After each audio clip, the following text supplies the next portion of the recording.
সকলোকে মোৰ ইউটিউব চেনেলে পুনৰবাৰ স্বাগতম জনাইছোঁ। তো গাইছ, আজি মই যাবলৈ ওলাইছোঁ অসম সাহিত্য সভাৰ সপ্তাহৰ দ্বিবাৰ্ষিক অধিৱেশন পাঠশালালৈ। তো অহাকালিৰ পৰা মানে 31 জানুৱাৰীৰ পৰা 1, 2, 3, 4 ফেব্ৰুৱাৰীলৈকে 5 দিনীয়া কাৰ্যসূচীৰে এই অধিৱেশনখন অনুষ্ঠিত হ'ব।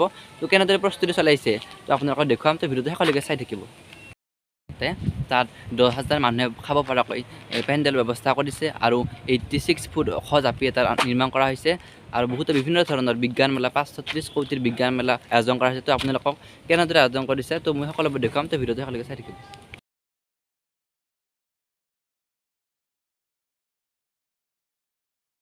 যাই আছোঁ তাৰ সাহিত্য সভালৈ চাবলৈ।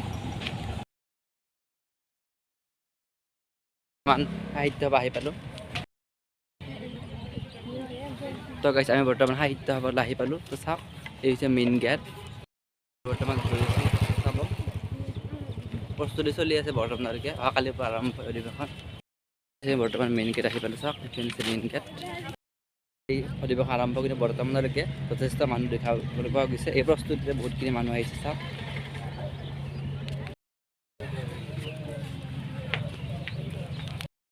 অধিৱেশন আহিবলৈ অনুৰোধ জনালোঁ। চাওক, অধিৱেশনত সাৰগুৰণকে বনাইছে। শিৱসাগৰত যি আহোম যুগত যুঁজ লাগিছিল, ম'হ যুঁজটো তাকে প্ৰদৰ্শন কৰা হৈছে। চাওক, যদি কোনোবাৰ কিয় অসুখ হয় তো এইটো স্বাস্থ্য বিভাগত চাব পাৰিব, লিখা আছে। চাওক, স্বাস্থ্য বিভাগ বজাৰী। এই অধিৱেশনত যথেষ্ট মানুহ হ'ব। জনসমাগম আজিৰ পৰা দেখিবলৈ পোৱা গৈছে।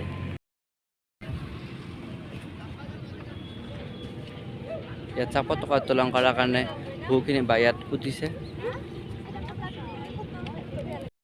কালিৰ পৰা আৰম্ভ হ'লে ইয়াত যথেষ্টখিনি কাম হৈছে আৰু যথেষ্টখিনি কাম বাকী আছে। তো আজি ৰাতিলৈকে এই কামবোৰ কৰিব। তো চাওক, কাম চলি আছে। মই গৈ আছোঁ বিভিন্ন ঠাইতো আপোনালোকক দেখুৱাম। চাই থাকক ভিডিঅ'টো শেষলৈকে।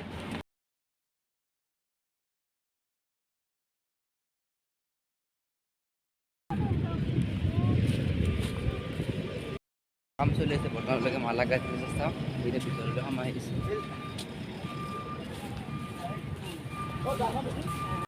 মন্দিৰৰ নিৰ্মাণ কৰা হৈছে। তো আপোনালোকক চাওক, এই মন্দিৰ সজাইছে।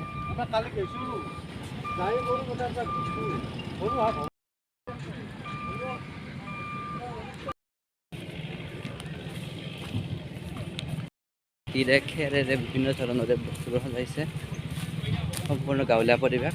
গাঁৱলীয়া পৰিৱেশত যে খেৰ পুজি থাকে, খেৰ পুজি সাজিছে বিভিন্ন ধৰণৰ। আপোনালোকে অধিৱেশন আহিলে বিভিন্ন ধৰণৰ গাঁৱলীয়া পৰিৱেশত দেখিবলৈ পাব। এই চেপা, চালনী, পুৰণি লেম্প, বিভিন্ন ধৰণৰ বস্তু আছে। এই হৈছে খাৰকে, চালনী, ডালা, বিভিন্ন ধৰণৰ বস্তু ইয়াত বহাৰ কাৰণে ব্যৱস্থা কৰা হৈছে। বৰ্তমানলৈকে অহাকালিৰ পৰা অধিৱেশন আৰম্ভ, কিন্তু বিভিন্ন ধৰণৰ কাম কৰিব আৰু বহুত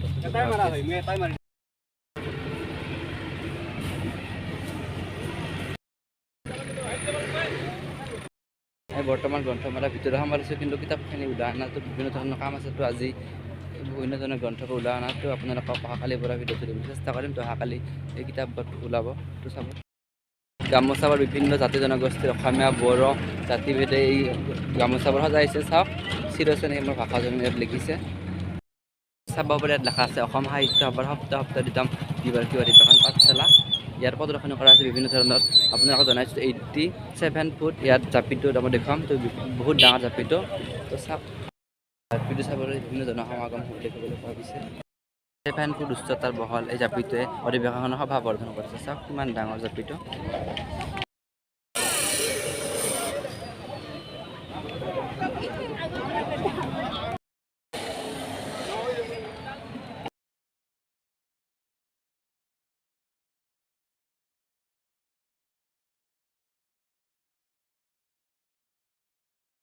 ৰাইজৰ বস্তু হৈছে শ্ৰেষ্ঠ নিশ্চয়বোৰ মানুহ আহিছে, সাংবাদিক, সকলো ধৰণৰ বিভিন্ন ধৰণৰ ৰাইজে একত্ৰিত হৈছে আজিৰ পৰাই।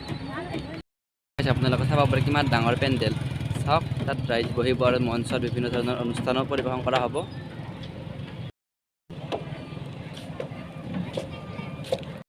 বিজ্ঞান মেলাত 530 কোটিৰ বিজ্ঞান প্ৰদৰ্শন কৰা হ'ব। বিজ্ঞানৰ বিভিন্ন ধৰণৰ কিতাপ পত্ৰ পুথিবোৰ ইয়াত প্ৰদৰ্শন কৰা হ'ব। আমি এতিয়া বিজ্ঞান মেলাৰ ভিতৰলৈ সোমাই গৈছোঁ। শংকৰদেৱে গুৰুজনাৰ সৃষ্টি কৰা সত্ৰীয়া নৃত্য প্ৰদৰ্শনৰ মূৰ্তি ৰাখিছে। চাওক,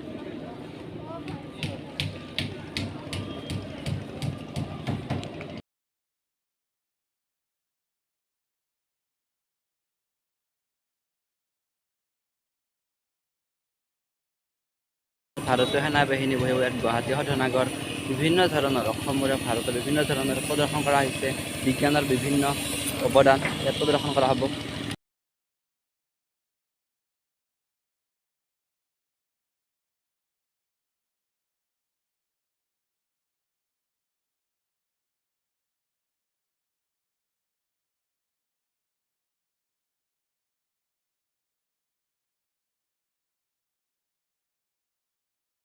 আপোনালোকক যিমান পাৰোঁ মই দেখুৱাবলৈ চেষ্টা কৰিছোঁ তো ভিডিঅ'টো শেষলৈকে চাই থাকিব তো ভিডিঅ'টো কেনে পালে কমেণ্টত নিশ্চয় জনাব ইয়াত গাইজ সংস্কৃতিৰ বিভিন্ন ধৰণৰ জাতি জনগোষ্ঠীৰ সমন্বয়ৰ বিভিন্ন ঘৰ দুৱাৰ বিভিন্ন বস্তু বিভিন্ন ধৰণৰ ইয়াত প্ৰদৰ্শন কৰা হৈছে তো চাব পাৰে ইয়াত খেৰৰে দি ঘৰ বনোৱা হৈছে তো আপোনালোকক মই ভিতৰত গৈ দেখুৱাই আছোঁ চাব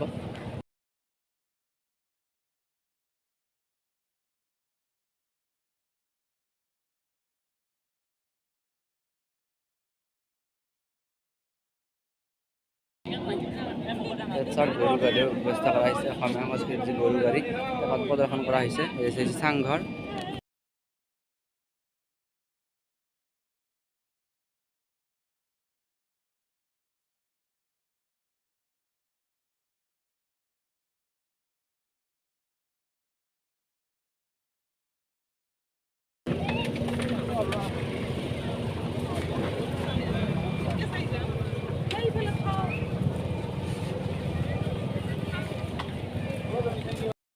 চাব পাৰে খালৈ জাকৈ বিভিন্ন ধৰণৰ আমাৰ সংস্কৃতিৰ জাল মাছ মৰা এই পাৰৰ বাঁহ ইত্যাদি বস্তুবোৰ সজাইছে নাঙল যুৱলি ইত্যাদি সকলো ফালে মাত্ৰ কামে চলি আছে সকলো ফালে ইয়াত বড়োসকলে বাথৌ প্ৰদৰ্শন কৰা হ'ব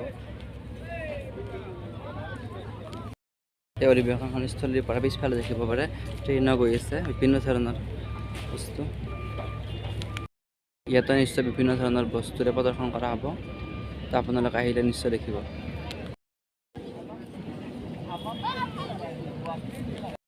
গাইজ মোৰ পিছফালে দেখিব পাৰে ইয়াত খেৰ ঘৰবোৰ সজাইছে আৰু মোৰ পিছফালে গাইজ চাওক মই জুম কৰি দিছোঁ তাত 10,000 মানুহৰ খোৱাৰ ব্যৱস্থা কৰা হৈছে আৰু 100টা চৌকা খুন্দা হৈছে গাইজ আপোনালোকক মই যিমান পাৰোঁ দেখাবলৈ চেষ্টা কৰিছোঁ আৰু ভিডিঅ'টো ইমানতে সামৰণি মাৰিছোঁ আপোনালোকে সাহিত্য আন এটি ভিডিঅ'লৈ মই আপোনালোকক লগ পাম বুলি আশা কৰিছোঁ ধন্যবাদ